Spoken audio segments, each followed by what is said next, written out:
Hi folks, I'm Steve Hindy for Showing Animals Respect and Kindness. We're halfway through 2022, so we put together this video to give you an idea of what Shark has been up to. We've included links in case you want to see the stories in more detail. Shark continues to pursue live pigeon shoots in Pennsylvania.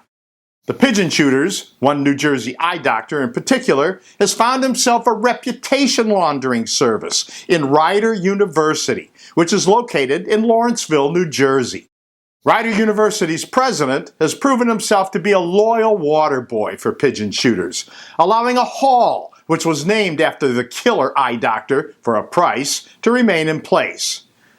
If you're known by the company you keep, then this is the icon for Rider University, with a motto that reads, "Give us the green and we'll forget the red."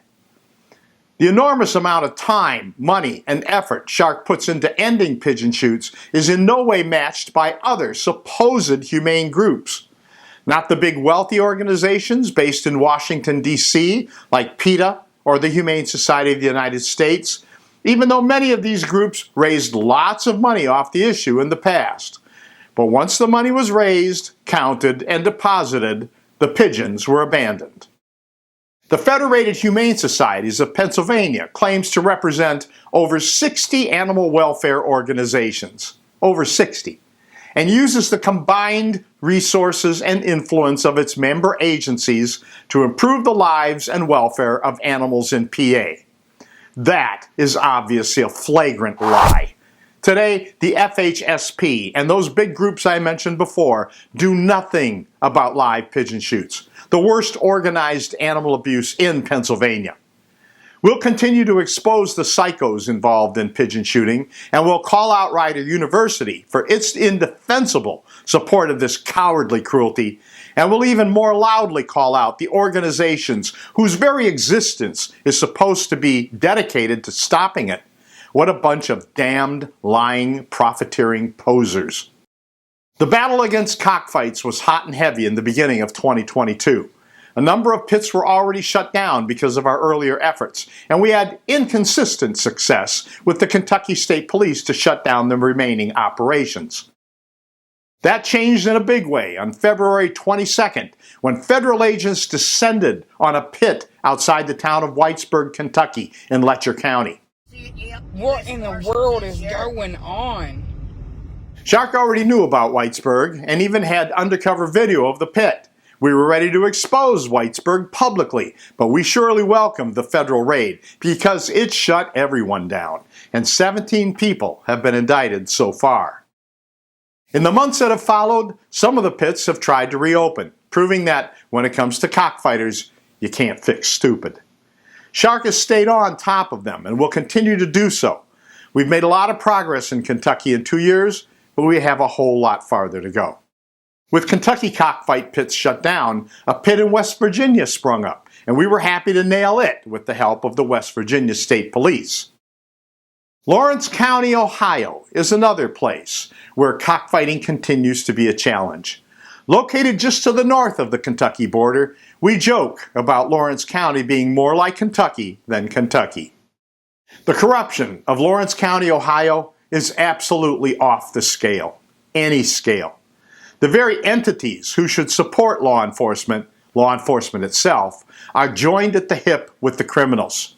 In 2021, Lawrence County Sheriff Jeff Lawless, that is his real name, twice refused to bring any charges against a particularly nasty couple who had cockfights on their property over the past 10 years. Our undercover video footage of one of the fights clearly showed the couple and the cockfight. Sheriff's Deputy Michael DeLauder responded to our call about the ongoing event. Deputy DeLauder showed up at the property, spoke to the owners, and then allowed the criminal activity to continue. DeLauder subsequently lied in his police report, claiming he made no contact with anyone on the property. One of your officers went to the location and they said that there wasn't anything going on, or was there something going on? Can you clarify that for me, please? There was negative contact. Nobody was home or something. Sheriff Lawless, in response, did nothing. Nothing to the couple holding the cockfight, nothing to the others in attendance, many of whom we were able to identify, and nothing to his lying deputy, Michael DeLauder. In spite of all this evidence, Sheriff Lawless did nothing and refused to give any reason whatsoever for his inaction.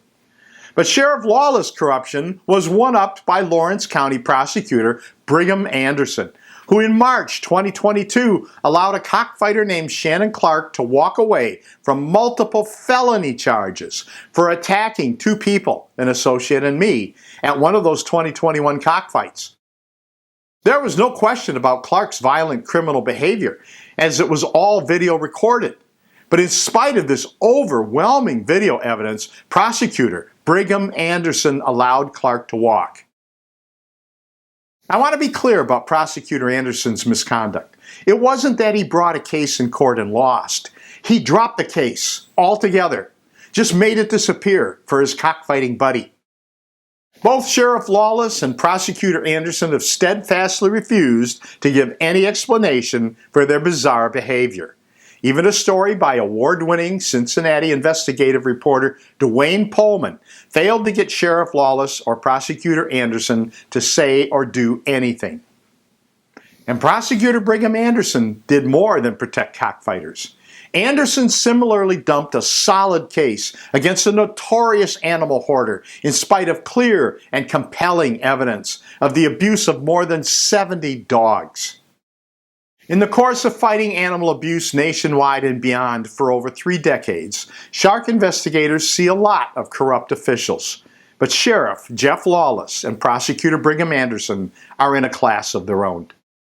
Elsewhere around the country, Shark, in a partnership with the Humane Farming Association, continues to pursue cockfighting in Monterey County, California. To combat cockfighting, Monterey County has an ordinance against keeping more than 5 roosters without a permit. The problem is, there is an influential criminal element in Monterey County that has prevented the ordinance from being enforced. In response, HFA and Shark are using the courts to successfully push for the enforcement of the law. We'll have more information on these efforts going forward, as well as our efforts against cockfighting in other states around the country. Cockfighting is illegal throughout the United States and its territories, and we are determined to crush cockfighting. The world of fake cowboys. They're all real tough when they're beating up animals. Then Shark shows up, records and exposes some of the cruelty, and the fake cowboys run like hell. Case in point, in February, a rodeo bull named Red Alert was badly injured at a professional bull riders event in Knoxville, Tennessee. Red Alert's injury was obviously serious and likely life-ending, but the PBR's publicist claimed otherwise. The bull will be given a treatment plan, and then it would either return to competition or it will be retired to stud service. In both instances, he would live a long life. The publicist's lie was exposed when I spoke to the owner of the bull, who admitted Red Alert was put down and didn't even know that the PBR was claiming otherwise. As for the publicist, I called him to discuss the matter. Judge his level of manhood for yourself. I spoke to Tony Collier yesterday, the owner of Red Alert, and he confirmed that the bull died. I've got to run into a meeting, so I'll talk to you later. I tried to reach the PBR's president, but he went into hiding too. There's no man up in the professional bull riders. The same can be said of the Professional Rodeo Cowboys Association, which puts on the Cheyenne Frontier Days Rodeo. In Cheyenne, Shark is calling out the obviously cruel and dangerous and purposely misnamed wild horse race. These horses aren't wild, they are terrorized. The phony cowboys of rodeo are on the run, and so are the corporate sponsors of this cruel and ridiculous stupidity, including Coca-Cola, Albertsons, Mattress Firm, and O'Reilly Auto Parts. What a sad commentary on these companies that they choose to use animal abuse to sell their products. All these companies have claims about corporate ethics and responsibility on their websites, and it's all an enormous hill of shit. These people have no credibility, dignity, or ethics whatsoever, because if they did, they would have walked away from this garbage a long time ago.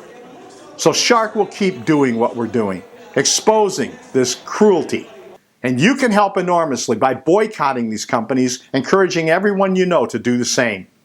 You can find more about corporate rodeo animal abusers at corporatethugs.com. In 2017, Shark first flew its drones to an animal concentration camp owned by LabCorp to document the plight of beagles being raised for research. Our cameras recorded heartbreaking scenes of desperate animals, some of whom appeared to be sick or lethargic. Some were fighting and killing their cage mates. They were held in overcrowded pens, living in their own feces and urine. Their howls of distress were something we'll never be able to unhear.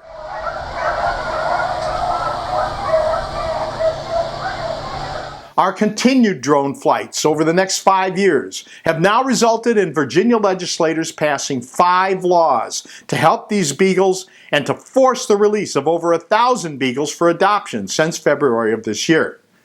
At the time, the facility was owned by LabCorp. Realizing the negative impact on the LabCorp brand, the facility was then sold to Envigo. But it should never be forgotten that LabCorp has an interest. If you can avoid LabCorp testing, please do so.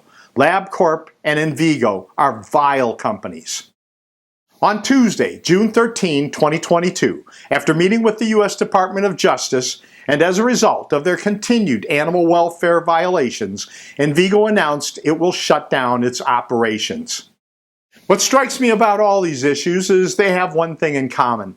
Our opposition fears us, or to be more specific, they're afraid of the truth in our video documentation.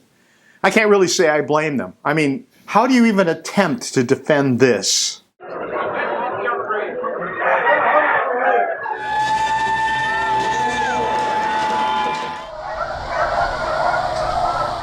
Those do little to do nothing animal protection organizations that focus more on fundraising than actual animal protection also fear us, and for exactly the same reason. If you want to help our efforts, you can of course donate to us.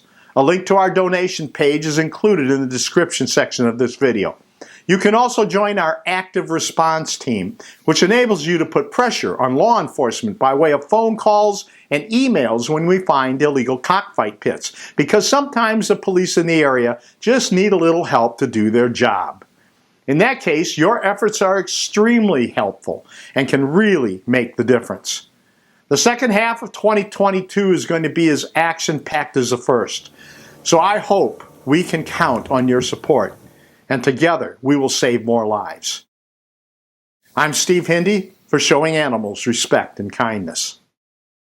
Thank you for watching. Please subscribe to our channel to see more of our investigations and learn what you can do to help Shark help animals. If you'd like to support Shark directly and gain access to exclusive content, please consider sponsoring us on Patreon.